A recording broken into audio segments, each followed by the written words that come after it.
Muy buenas tardes para todas las personas que se conectan en la tarde de hoy a través de Instagram. Vamos a dar comienzo al en vivo del día de hoy y vamos a empezar respondiendo una pregunta que nos hicieron en el en vivo anterior al puro final y que no podemos dejar pendiente porque es un tema súper importante del cual las pacientes tienen realmente poco conocimiento y pensaría yo que también los cirujanos por igual tienen poco conocimiento de esto. Entonces vamos a aclarar específicamente qué es el perfil o la proyección de los implantes mamarios. Para eso me he permitido traer unos gráficos y que me servirán como modelos para que ustedes puedan entender con mucha mayor facilidad de lo que estamos hablando. Es posible que por el video pues haya alguna limitación, pero creo que el material que hemos traído es suficientemente sencillo para que cualquier persona pueda entenderlo. Entonces, cuando nos hablan del perfil del implante, muchas veces hay duda, las pacientes no saben de qué se está hablando y me he permitido traer el día de hoy estas cajitas. Estas cajas contienen 1 litro, son cajas de 1 litro, pero tienen diferente forma. Las dos tienen un producto que tiene el mismo sabor, pero se ven diferentes. Y entonces tal vez cuando la paciente le dicen perfil alto, ella cree que el perfil alto es así y entonces ella dice, perfecto, me va a llenar arriba, entonces me va a llenar muy bien el escote. Pero no es así. El perfil alto es así. Significa que el mismo volumen está dispuesto principalmente hacia el frente, mientras que el otro está dispuesto más a lo ancho. Entonces, es todo lo contrario a lo que las pacientes podrían pensar. No es así, sino así. Y el otro, que es el perfil, digamos, en este caso, un perfil moderado, es un implante muchísimo más ancho, pero que va a llenar muchísimo mejor la parte superior del seno de la paciente, aunque sale menos hacia el frente. Entonces, perfil alto, más salido hacia adelante, perfil moderado es, digamos, podría parecer más aplastado, pero en la explicación que vamos a dar a continuación veremos las grandes ventajas que tiene utilizar implantes de proyección moderada, moderado plus, en lugar de usar implantes de proyección alta o ultra alta, que más bien van a generar efectos contrarios a lo que cualquier paciente, cualquier mujer quisiera ver en sus senos. Estos modelos que hemos traído acá atrás son copias idénticas. Tenemos para tratar de comparar lo que haría un implante de proyección ultra alta y lo que haría un implante de proyección moderada del mismo fabricante, de la misma cantidad de centímetros cúbicos en la misma paciente. En la parte inferior tenemos lo que sería un implante de proyección ultra alta. En este caso específicamente es un implante de 225 centímetros cúbicos y tenemos una pareja de ellos. Y tenemos unos implantes de 225 centímetros cúbicos en la parte superior, pero de proyección moderada.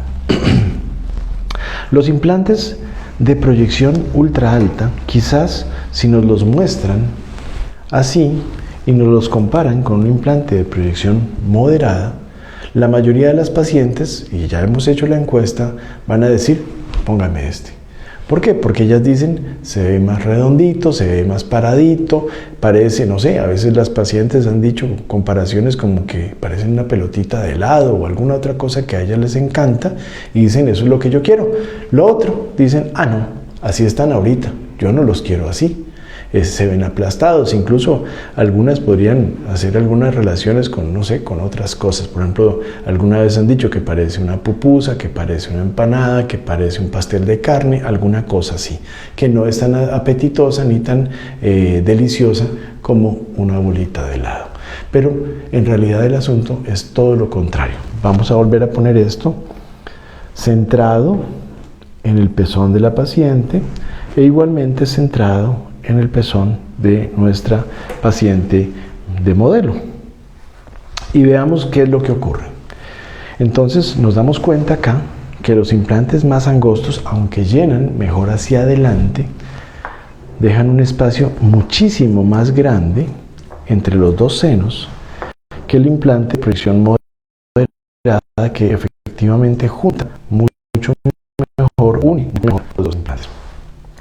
Adicionalmente, el implante de proyección ultra alta o el implante de proyección alta, que es tan solo un poquitito más anchito que el implante de proyección ultra alta, pero no tan ancho como el implante de proyección moderada, va a llenar muchísimo menos hacia arriba, dejando un gran espacio vacío y no llenando la porción superior del seno de la paciente, mientras que el implante de proyección moderada, por ser más ancho y más aplastado, va a llenar muchísimo mejor la parte de arriba. Al llenar mejor la parte del medio y llenar mejor la parte superior, el implante de proyección moderada llenará muchísimo mejor el escote de la paciente, lo que la paciente nos dice: yo quiero llenar todo esto. Entonces se va a llenar muchísimo mejor con un implante de proyección moderada que con un implante de proyección alta o ultra alta. Y además, el implante de proyección ultra alta no llena tanto la porción superior, la porción lateral del seno de la paciente. Eso determina otro hecho importante. Determina que el pezón, si el pezón de la paciente quedó, por suerte, en todo el centro del implante, tal vez no se vea tan mal. Pero si el pezón de la paciente está un poquito más lateral, por la curvatura muchísimo más pronunciada que tiene el implante, si el pezón no queda justo en todo el centro, el pezón empezará a mirar cada vez más y más y más hacia el lado.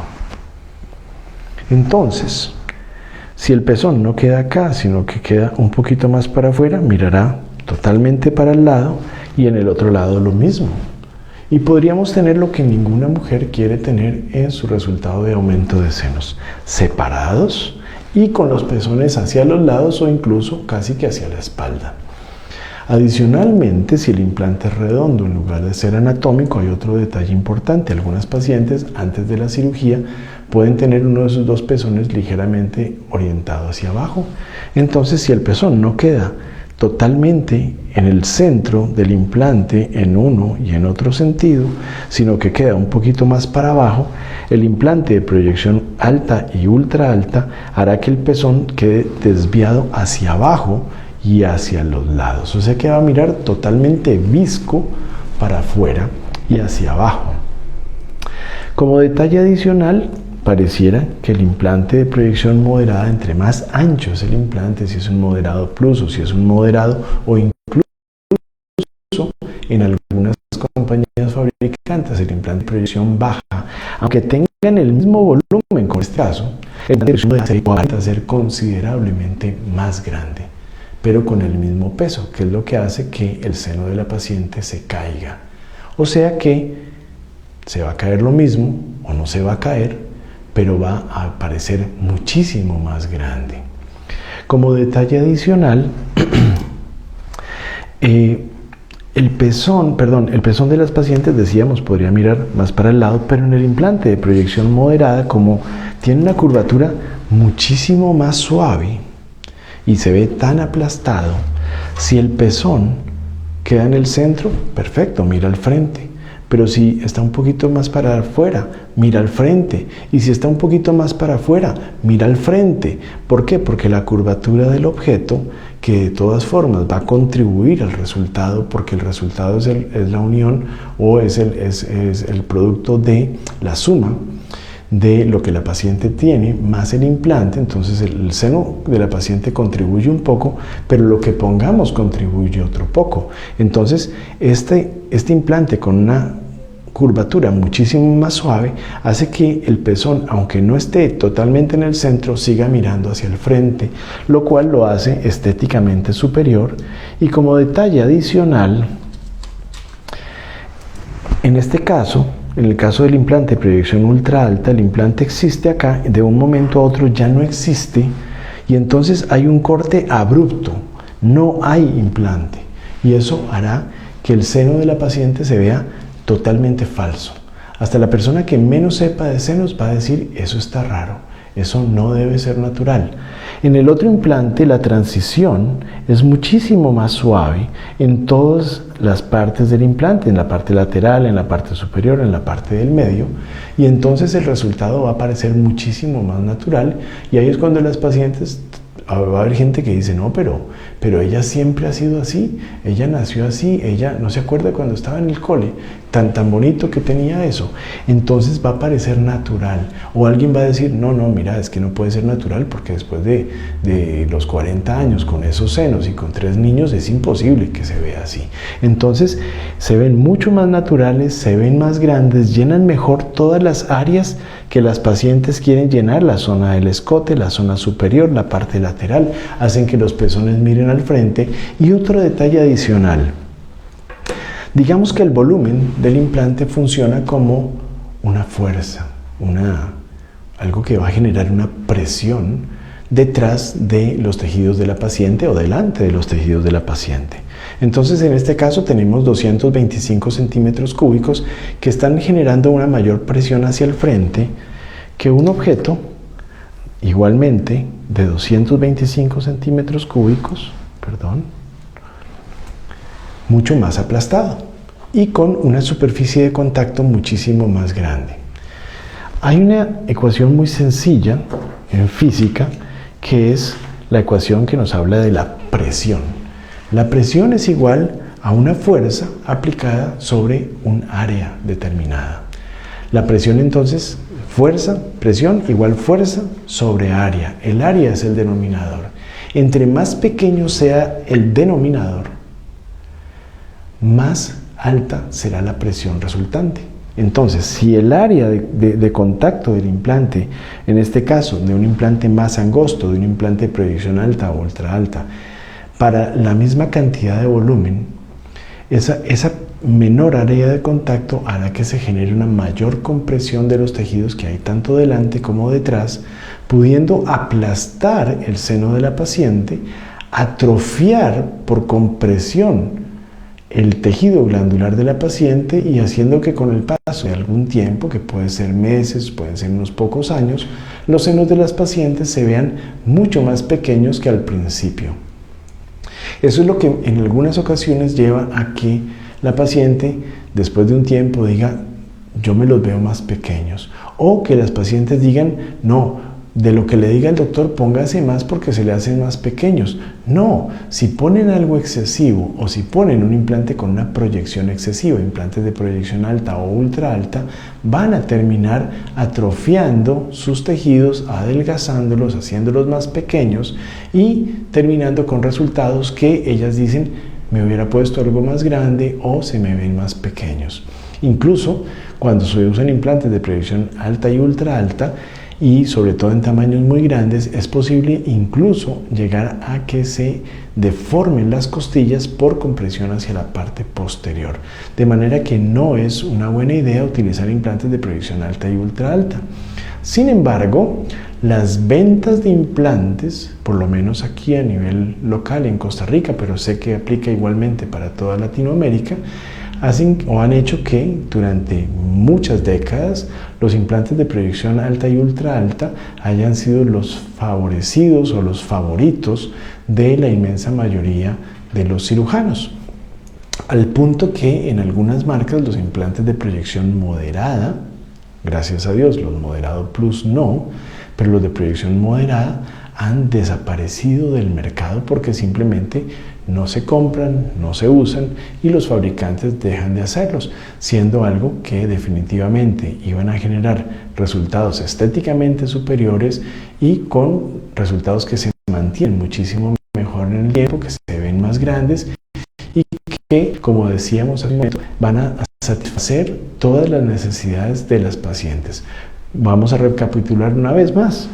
Entonces, con un implante de proyección moderada, moderado plus, en lugar de un implante de proyección alta o ultra alta, vamos a tener un mucho mejor llenado del escote, vamos a tener unos senos más unidos, vamos a llenar muchísimo mejor la parte superior del seno de la paciente en comparación con un implante de proyección ultra alta o alta.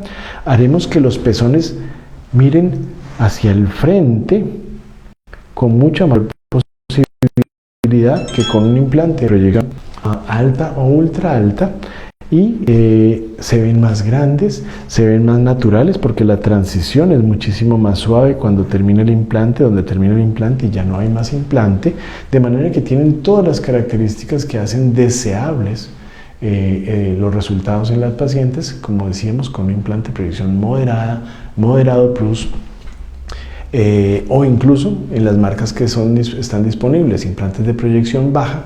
Los implantes de proyección baja se van a ver sumamente bien.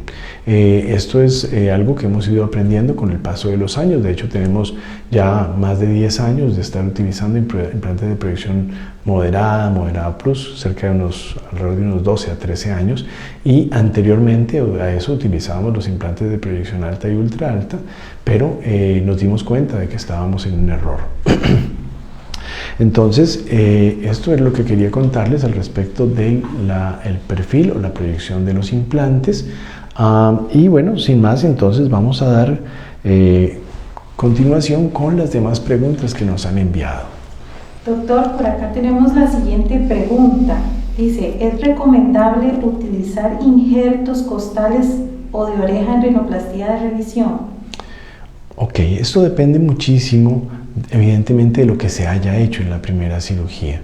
Siempre el material preferido para una rinoplastia, sea de primera o de segunda vez, es el cartílago del tabique nasal. Es el material por excelencia para trabajar. Es un material que usualmente se consigue en una cantidad que, si bien no es muchas veces tan abundante como uno quisiera, o como puede ser, por ejemplo, un cartílago de costilla, el cartílago del tabique permite tener una cantidad, digamos, que es más o menos suficiente para la mayoría de los casos. Es recto, tiene una consistencia, digamos que ideal, y por ende es entonces el material de elección para esta cirugía. O sea, si hay posibilidades de ir al tabique, porque quizás el tabique no fue utilizado en la primera cirugía, el material de elección será el tabique nasal por encima de cualquier cosa. Después de ese, podría uno pensar en las otras dos opciones, el cartílago auricular, el cartílago costal. Los dos tienen fuertes limitaciones, y no me refiero a lo que digan los textos, a lo que digan los expertos, a lo que diga la literatura. Me refiero a lo que yo he visto a lo largo de los años, dándole seguimiento a mis pacientes. El cartílago auricular, cuando se toma usualmente de esta zona de acá adentro, que es muy curva.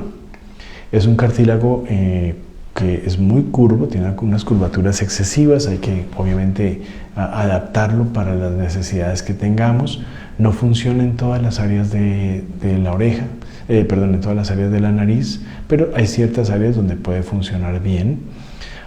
Entonces tiene una cantidad muy limitada de cartílago, y adicionalmente es un cartílago que usualmente es un tanto quebradizo comparado con un cartílago como el cartílago del tabique, que se deja manejar sumamente bien. Tiene una posibilidad no tan alta de reabsorción el cartílago auricular, pero es mayor que la del cartílago del tabique nasal, y entonces el hecho de que sea demasiado curvo, que sea quebradizo, que tenga una cantidad limitada y que se pueda reabsorber un poco y hacer un poquito más pequeño que lo que teníamos al principio, recién lo ponemos, lo hace, digamos, que un poquito menos favorable, sin duda, que el cartílago del tabique. Tenemos la posibilidad también del cartílago costal. En el caso del cartílago costal, la disponibilidad es enorme. O sea, la cantidad de cartílago que uno puede tener a partir de un segmento de costilla, que la mayoría de las veces son segmentos de 5 o 6 centímetros de largo por 1 centímetro. O sea, estamos hablando de 5 o 6 centímetros cúbicos de cartílago. Es una cantidad enorme de cartílago. pero es muy rígido, es un material que se absorbe demasiado con el paso del tiempo. Probablemente uno se siente emocionado, uno se siente, no sé, uno se siente como que uno fuera un gran experto cuando uno hace estas cirugías con cartílago costal, especialmente en pacientes que han sido operadas en múltiples ocasiones. Ponemos el cartílago costal en la paciente, al principio ni nos la podemos creer porque decimos qué resultado más espectacular, es que wow, no cabe uno y el ego menos, ¿verdad? Pero pasa un año y usted dice, wow, soy buenísimo, qué resultado tan increíble. Pasan 2 años y empiezas a tener dudas porque te parece, y si a veces a tus pacientes a largo plazo, que creo que es lo que la mayoría no hacen, entonces a los 2 años empiezas a tener dudas si esa nariz se ve un poco más pequeña que cuando tú la operaste. A los 3, a los 4, a los 5, a los 6 años no te queda la menor duda de que esa nariz se ha hecho más pequeña y puedes empezar a tener dudas de si realmente hiciste algo positivo por la paciente. Puede ser que sí, y gracias a Dios esas pacientes usualmente se mantienen muy agradecidas. Sin embargo, mi experiencia con cartílago costal en rinoplastia secundaria o terciaria, reconstrucciones nasales, realmente han hecho que en el seguimiento a largo plazo, no a 1 año, no a 1 año y medio y no a 2 años, estoy hablando de seguimientos a 3, 4, 5 y 6 años, me han dejado ver que no es una buena opción, pero a veces es la única opción que el cirujano y el paciente tienen, al igual que el cartílago auricular, y entonces pues no queda más que hacer la cirugía con esto, pero saber que existirán limitaciones y que no es culpa del cirujano, porque muchas veces entonces pasan cosas 4, 5, 6, 7, 8 años después y los pacientes culpan al cirujano de cualquier cosa. Es muy común ese tipo de cosas. Estamos hablando de cirugías que se hacen en personas, en seres vivos que van a ser sujetos a muchas cosas, a influencias propias del ambiente, a influencias propias de la alimentación del paciente, medicamentos, infecciones, otro montón de cosas que pueden ocurrir en el paciente y que pueden llevar a que un resultado que por algunos años estuvo bien, con el paso del tiempo se pudiera deteriorar.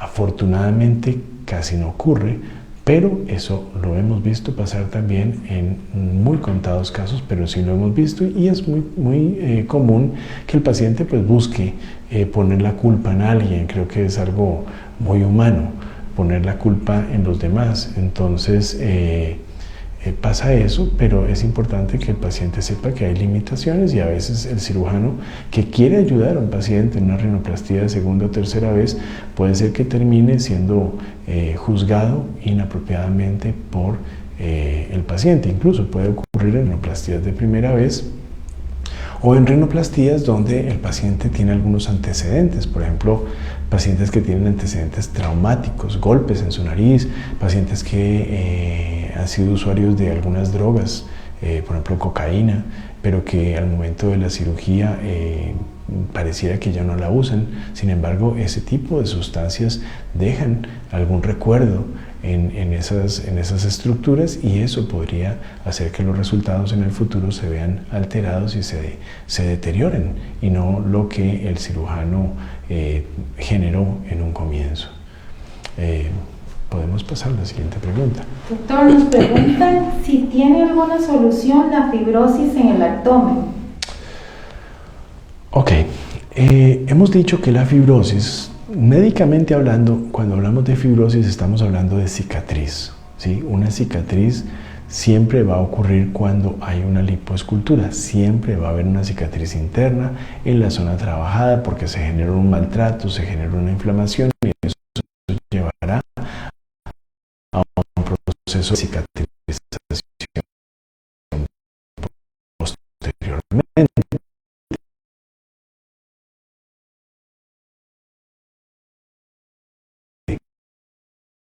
Pero los pacientes dicen como pelotas y cosas levantadas, hundidas, etc. Cosas que se ven muy mal.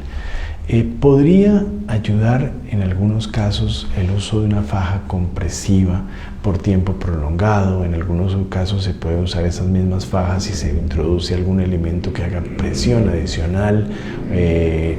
Digamos, es común que, por ejemplo, acá en Costa Rica o más comúnmente, por ejemplo, en Colombia, se consiguen algo que nosotros llamamos una tablita. Esa tablita es realmente una tablita forrada con espuma y con una tela de licra, y entonces eso lo meten por debajo de la faja, genera presión adicional y eso podría aplanar un poco esa cicatriz excesiva que está por debajo de la piel. En algunos casos se pueden usar esteroides intralesionales, inyecciones de sustancias que ayudan a adelgazar el tejido cicatricial.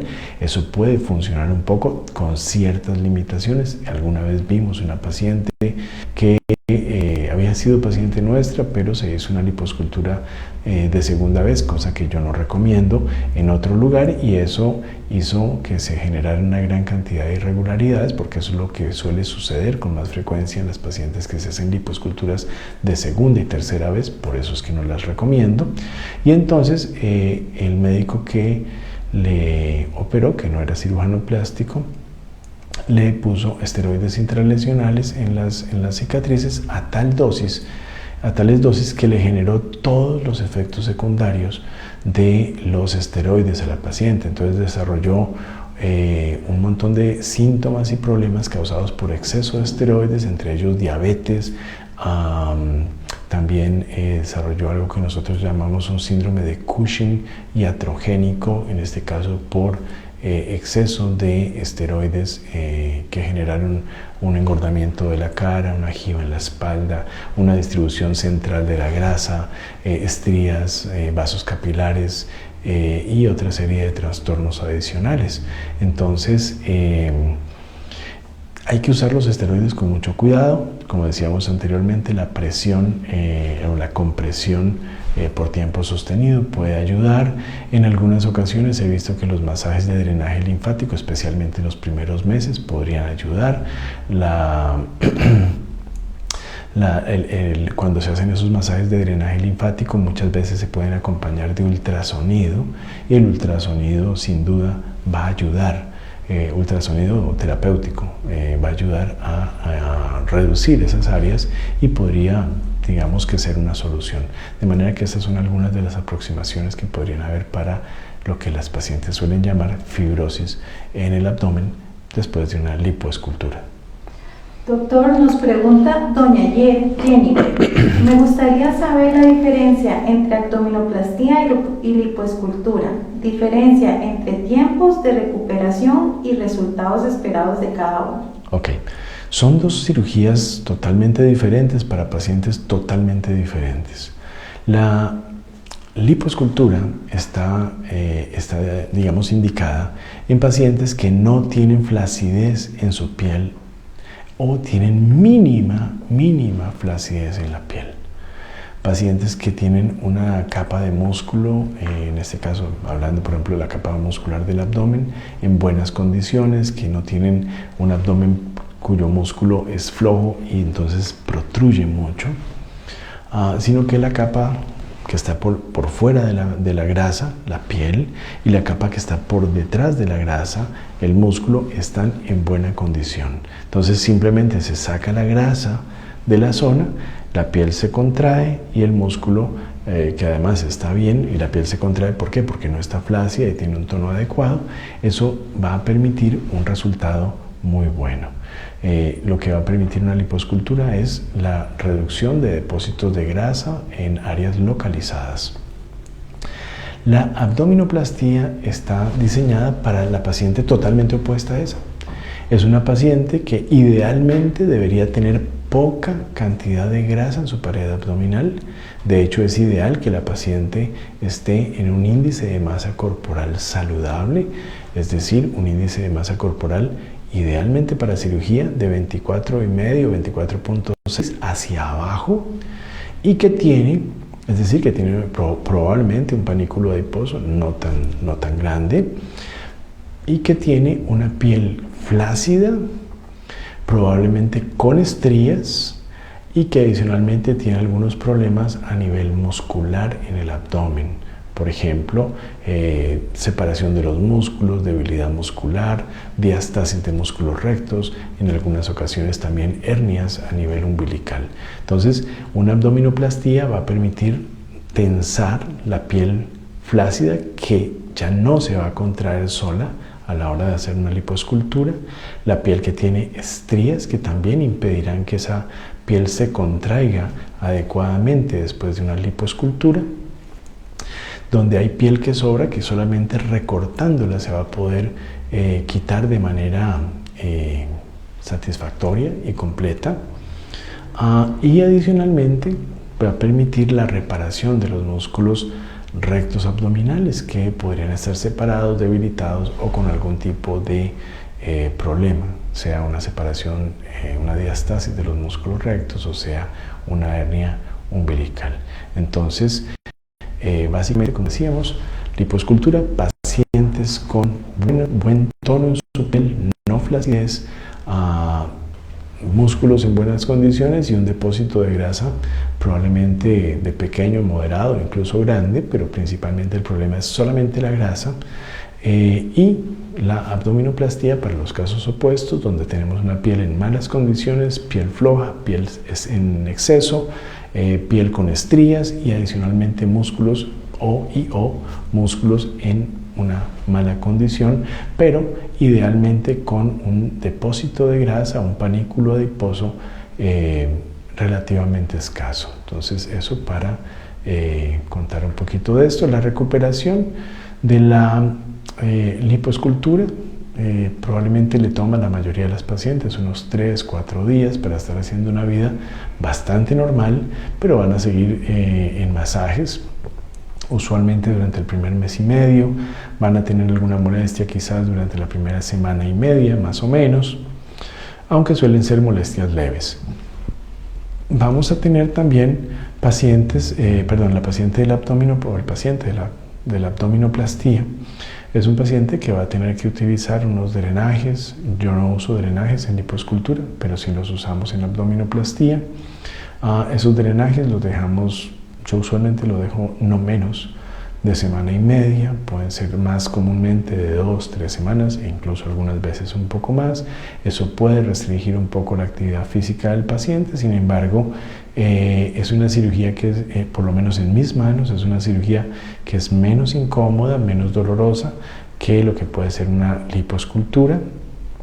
Y debo decir que mis lipoesculturas son muy poco dolorosas. Mis pacientes usualmente no se quejan de dolor el día de la cirugía, usualmente no hacen moretes y pues me dicen: doctor, pues sí, me siento como si hubiera ido a hacer muchos abdominales al día siguiente de la cirugía. Y esa es la molestia que van a tener por 2-3 días, igual que cuando van al gimnasio a hacer abdominales. En una abdominoplastía en mis pacientes es mucho menos que eso. Son pacientes que usualmente el segundo o tercer día están haciendo una vida casi normal, excepto porque están usando una faja y porque están teniendo que llevar bajo su ropa prensado con una prensita que viene un reservorio, que es una pelotita donde se acumula lo que sale a través del drenaje. Por lo demás, la recuperación es muy simple en el caso de la abdominoplastía. En cuanto al manejo, no requiere masajes postoperatorios en mis pacientes, a diferencia de la lipoescultura, que sí vamos a recomendar masajes postoperatorios durante las primeras 6 semanas, aproximadamente unos 10 masajes, 2 por semana en las primeras 2 semanas y usualmente después un masaje a la semana hasta completar más o menos unos 10 masajes. Nos preguntan si después de realizarme una lipoescultura o una abdominoplastía, ¿cuándo me podré incorporar al trabajo?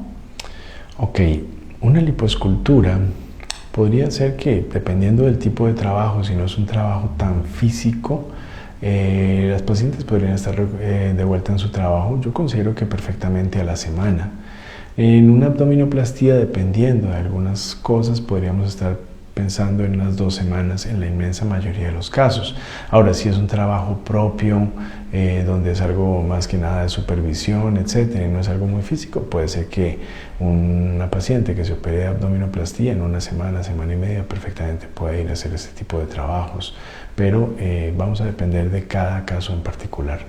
Doctor, también nos preguntan si las cicatrices son muy visibles o depende de la piel.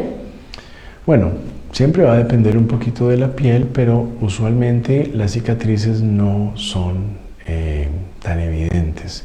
En el caso de la liposcultura específicamente, procuro que las cicatrices estén ubicadas en sitios que los cubre la ropa interior o que queden cubiertos por vello, por ejemplo, o por digamos, hacemos unos sitios de acceso en la zona del pubis, en el ombligo, abajo de los senos, de manera que quedan cubiertos por el seno, quedan dentro del ombligo, quedan cubiertos por la ropa interior o por el vello. En la parte lateral del abdomen tendremos algunos también que quedarían cubiertos la mayoría de las veces por ropa interior o por el brasier. Y algunos sí podrían quedar en áreas visibles, pero trato de no utilizarlos tanto para que no se marquen tanto. En el caso de la abdominoplastía, tratamos de hacer una incisión lo más baja posible, lo más simétrica posible, para que quede cubierta por cualquier tipo de prenda de ropa interior, aunque sea pequeña. Y si quitamos nada más aquella cantidad de piel que sobra y nada más, la cicatriz usualmente quedará en una zona que está cubierta por ropa interior, no se jalará para arriba la cicatriz, no se ensanchará, no jalará hacia arriba los genitales, de manera que son cicatrices que usualmente sanan muy bien, son bastante discretas, por lo menos en mis pacientes. No hacemos las abdominoplastías como las hacen en otros lugares, donde se quita toda la piel desde el pubis hasta el ombligo, sobre esa cantidad de piel o no, sino que recortamos únicamente aquella cantidad de piel que sobra. Entonces hay menos tensión, las cicatrices van a sanar muchísimo mejor y no van a jalarse tanto hacia arriba, de manera que quedan cubiertas por ropa interior y no generan deformidades como migración de los vellos del pubis, migración de los genitales hacia la parte superior, o incluso que se pudieran salir de la ropa interior, que lo hemos visto en algunos casos de pacientes que nos han visitado operadas en otros lugares. Doctor, nos preguntan que si tengo una hernia umbilical, igual usted puede hacer el procedimiento de una abdominoplastía. En la inmensa mayoría de los casos se puede hacer una abdominoplastía y corrección de una hernia umbilical al mismo tiempo, sin que eso altere realmente mayormente el plan de una abdominoplastía. Tenemos la siguiente pregunta y es que si nos puede aclarar qué es una mentoplastía. Una mentoplastía es la colocación de un implante de silicona, es un implante de elastómero de silicona. Eso es un material firme, es parecido como en consistencia a aquellos utensilios que se usan en la cocina, por ejemplo, para despegar cosas de los sartenes. Eso es silicona. Bueno, es un material similar, solo que es transparente o más o menos transparente, y tiene la forma del borde de la mandíbula. Se puede abordar o se puede colocar ese implante a través de una incisión abajo de la barbilla, en una zona que queda muy bien escondida. Usualmente es una incisión de alrededor de 3 centímetros, 3 centímetros y medio, relativamente pequeña y es muy discreta, sana sumamente bien. Algunas otras personas podrían preferir colocarlo por dentro de la boca, entre el labio y los dientes, digamos, se aborda por allí, pero es más común que se generen algún tipo de problemas en la movilidad del labio inferior con la aproximación intraoral, por la aproximación por dentro de la boca. La aproximación que es submentoniana usualmente no genera ese tipo de problemas, o si los genera son mucho menores, y también tiene mucho menor riesgo de infección, mucho menor riesgo de desplazamiento del implante, por cuanto la incisión que se hace permite una muy buena visibilidad y permite hacer nosotros llamamos un bolsillo, un espacio muy hecho exactamente a la medida del implante, mientras que por arriba, desde la boca, Usualmente el espacio es un poquito más grande, es un poquito más difícil de controlar y entonces no es una aproximación que a mí me guste utilizar, además que tiene mucho más riesgo de infección. Doctor, por acá nos hace una siguiente pregunta y nos dice, ¿puedo hacerme un aumento de senos si tengo escoliosis? Ok, sí, sin duda alguna.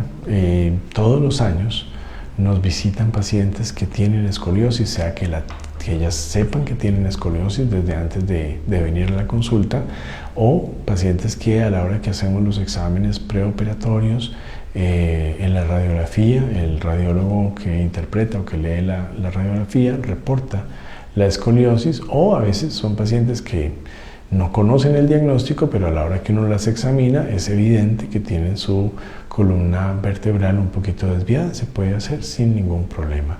Evidentemente, como en toda paciente, habrá que tener cuidado a la hora de escoger el tamaño del implante, porque en una paciente con escoliosis pensaría yo que si se ponen implantes de un tamaño, aunque sea un poquitito más grandes que lo que debían haber puesto en la paciente, podrían generarse algunas molestias como dolores de espalda, etcétera, porque pues definitivamente estas pacientes que tienen un poco de escoliosis van a tener, digamos que, una desventaja mecánica, y si les ponemos un poquito de peso más, pues podríamos acentuar ese tipo de cosas, sobre todo porque vamos a tener algo generando digamos que una especie de palanca más hacia un lado del cuerpo que hacia el otro. Doctor, ¿a partir de qué edad se recomienda hacer una otoplastía? Las otoplastías, usualmente la literatura nos habla que después de los 7 años. En lo personal yo prefiero un poquito más, quizás alrededor de los 10, 12 años me parece un momento más apropiado, pero probablemente la mayoría de mis pacientes de otoplastía son personas adultas. Pero usualmente el paciente, digamos el paciente pediátrico, el paciente menor de edad, es un paciente que usualmente tiene una mucho mejor respuesta psicológica a la otoplastía. El paciente, digamos, mucho más joven, el paciente adolescente, aunque tiene sus cosas particulares que hay que manejar, es un paciente que usualmente con un resultado adecuado va a quedar muy contento con la cirugía. Los pacientes adultos, en el caso específico de la otoplastía, por razones que realmente desconozco, son pacientes que quizás tienen mucho problema con sus orejitas. Son pacientes que, no sé, tal vez se han sentido muy incómodos, muy acomplejados por muchos años, y a veces ellos quisieran casi que uno produzca resultados totalmente anormales, donde las orejitas quedan totalmente pegadas a la cabeza, a veces casi como unos stickers pegados al lado y lado de la cabeza, y sería casi la única manera de que estén satisfechos. Entonces son pacientes mucho más difíciles de satisfacer. Sin embargo, pues eso no aplica a todos los pacientes de otoplastía, pero son pacientes que cuando ya están en una edad adulta y han tenido un problema que los ha complejado por largo tiempo, podrían ser un paciente un poquito más tendiente a querer reintervenciones para cosas excesivas, usualmente. Doctor, por acá nos preguntan lo siguiente: si perdí mucho peso y tengo piel colgando, ¿cuál procedimiento me puedo realizar? En estos casos lo que hay que hacer es una abdominoplastía, no una lipoescultura, porque la abdominoplastía va a recortar esa piel que está en exceso, esa piel que cuelga, mientras que una lipoescultura no lo va a hacer. Puede ser que se encoja un poquitito la piel, más allá, o sea, sin importar cuál sea el aparato que se utilice, porque a veces la gente habla de técnicas, pero en realidad está hablando del aparato, sea que sea una lipoescultura láser, ultrasónica, liposucción tradicional.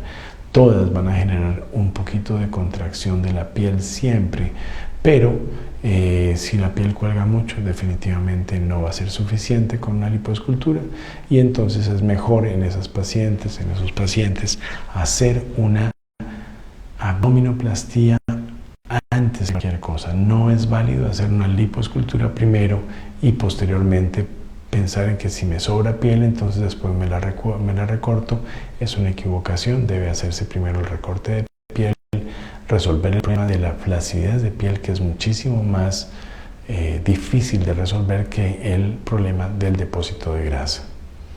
Doctor, ¿usted nos podría decir cuáles son los exámenes preoperatorios antes de una cirugía? Claro que sí.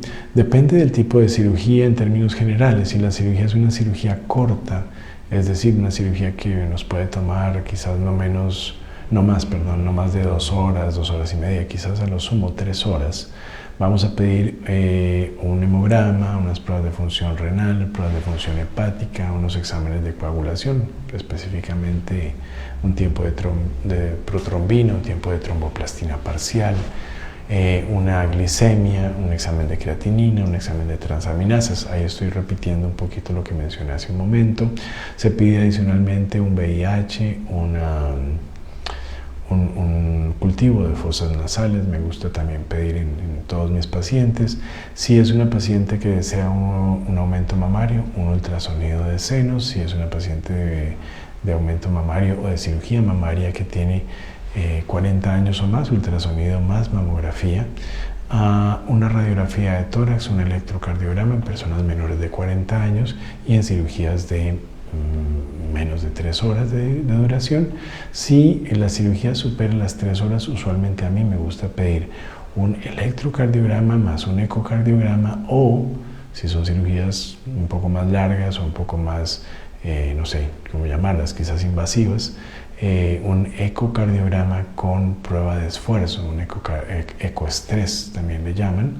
Esto para asegurar que el corazón de nuestro paciente está funcionando de forma adecuada y que no vamos a someter a nuestro paciente a ningún tipo de peligro. Entonces, básicamente lo que va a definir la cirugía, si se puede o no se puede hacer en la inmensa mayoría de los casos, tiene que ver con la parte cardíaca. Entonces, un electrocardiograma siempre lo voy a pedir. En pacientes donde la cirugía dura más de 2 horas y media o 3 horas, vamos a pedir ecocardiograma más electrocardiograma. Y si la cirugía ya es un poco más larga o más invasiva, más intensa, podríamos pedir un ecocardiograma con prueba de esfuerzo o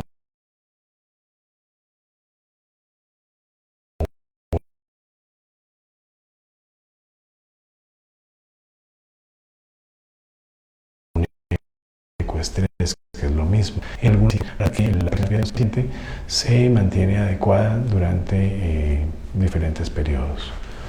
Doctor, la siguiente pregunta nos dice: si la liposucción o la lipoescultura no es para bajar de peso, sino para moldear el cuerpo, entonces, ¿de qué parte del cuerpo me podría yo hacer una liposucción? No entendí, perdón. Dice, si la liposucción o la lipoescultura no es para bajar de peso, sino para moldear el cuerpo, ¿de qué partes del cuerpo me podría hacer una liposucción? ¿Solamente del abdomen, de los brazos?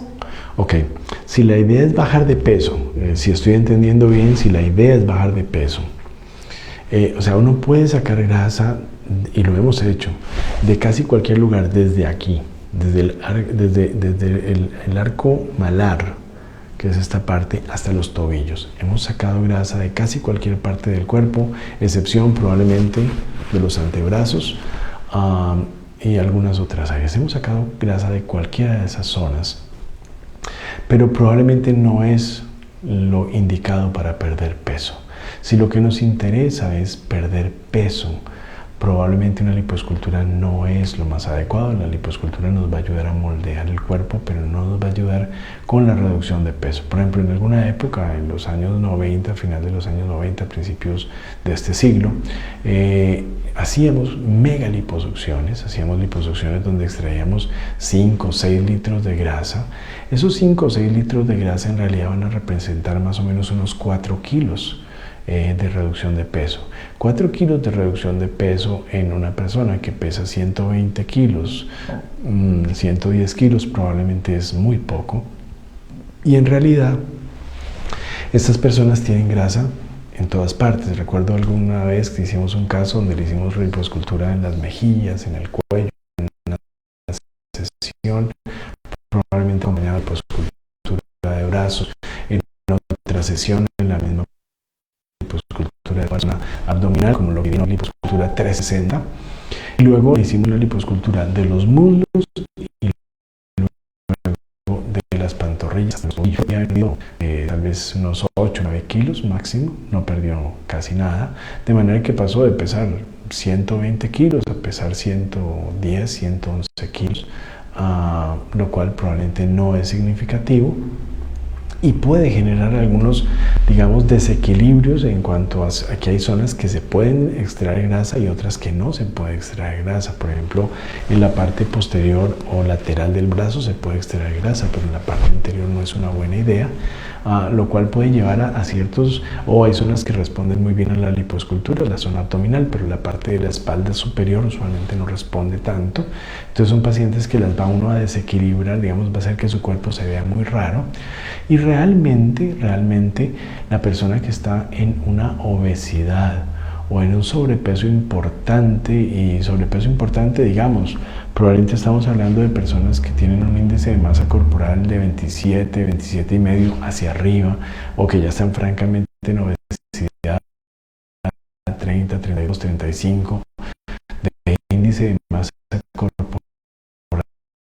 Esas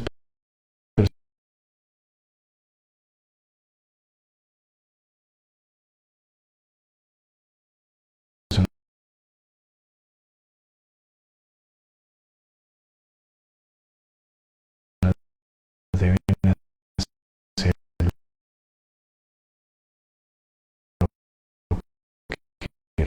muchas cosas y la persona puede cocinar en su casa.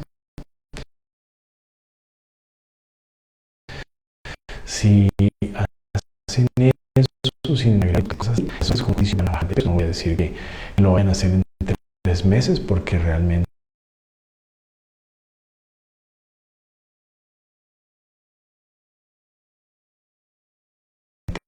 no es lo que de esa manera. Esto es autobiográfico, o sea, esto es mi experiencia.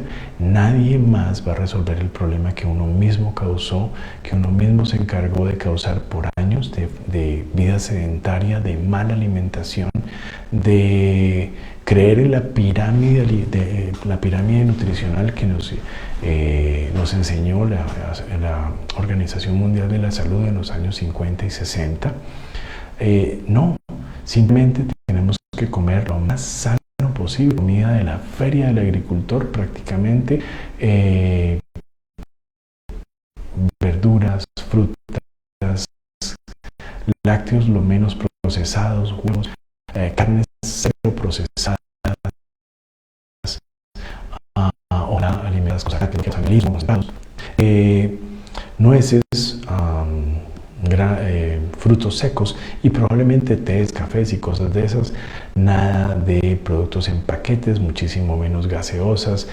Olvidarnos de todos los productos que sean derivados en mayor caso de los cereales, porque los cereales que consumimos hoy en día, lo que consumimos en productos ya elaborados, usualmente son lo que queda de los cereales. Entonces lo que vamos a comer es puras almidones y puras harinas, que solamente van a contribuir a que nos engordemos, y adicionalmente pues hacer una dosis de ejercicio, ojalá diaria si se puede, especialmente cuando estamos en niveles de sobrepeso importantes, en niveles de obesidad, como en algún momento pudimos estarlo, y saber que es algo a largo plazo, que además es algo que es para tratar de asegurarnos tener una vejez más o menos decente, donde nos podamos valer por nosotros mismos, que no tengamos que necesitar de una andadera, de una silla de ruedas, o mucho menos de una persona que nos ayude a hacer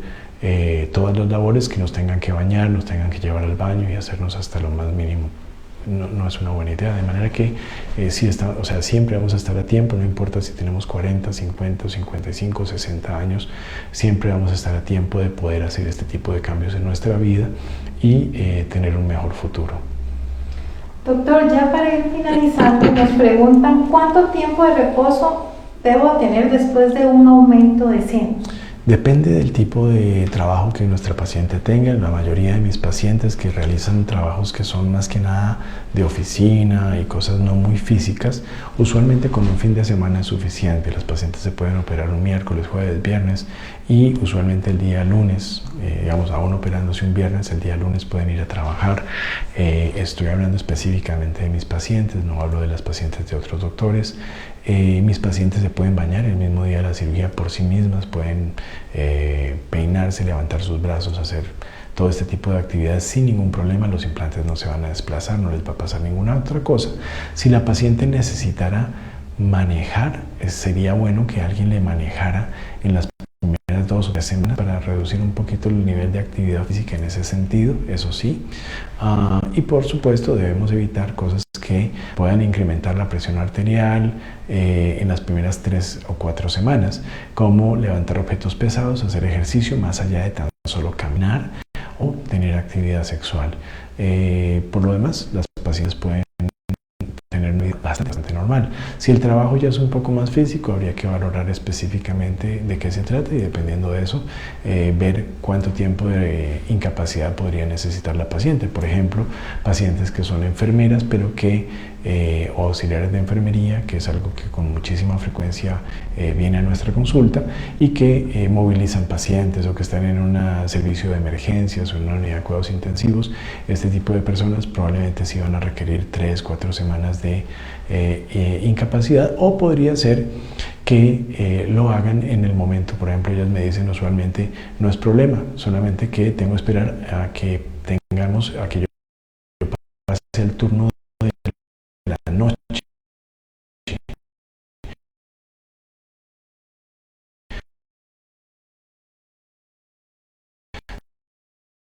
donde no se bañan a los pacientes en cama. Entonces, la clínica de Región Brasileña se puede contactar el paciente para sacar una cita con usted. Claro que sí. La clínica estaba en San José, Sabana Sur, San José de Costa Rica, Sabana Sur, de la Torre Universal, 200 metros al sur y 200 metros al oeste. Entonces, repitiendo, San José, Sabana Sur, de la Torre Universal, 200 metros sur, 200 metros al oeste. Los números de teléfono, el 2296-6644, el 2296-6644 o el 2291-6655, 2291-6655. También pueden escribirnos al correo cirugiaplástica@gabrielperalta@gmail.com, cirugiaplástica@gabrielperalta@gmail.com. Igual vamos a dejar toda esa información acá abajo para que ustedes puedan tenerla.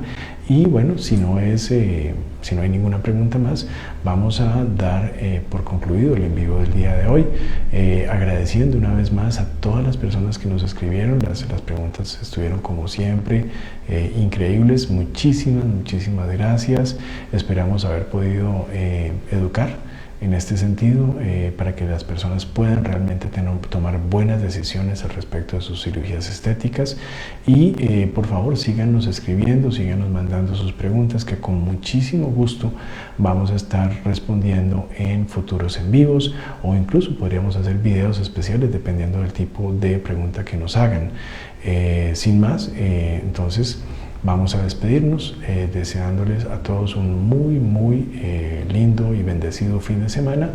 Que Dios los cuide y los proteja a todos.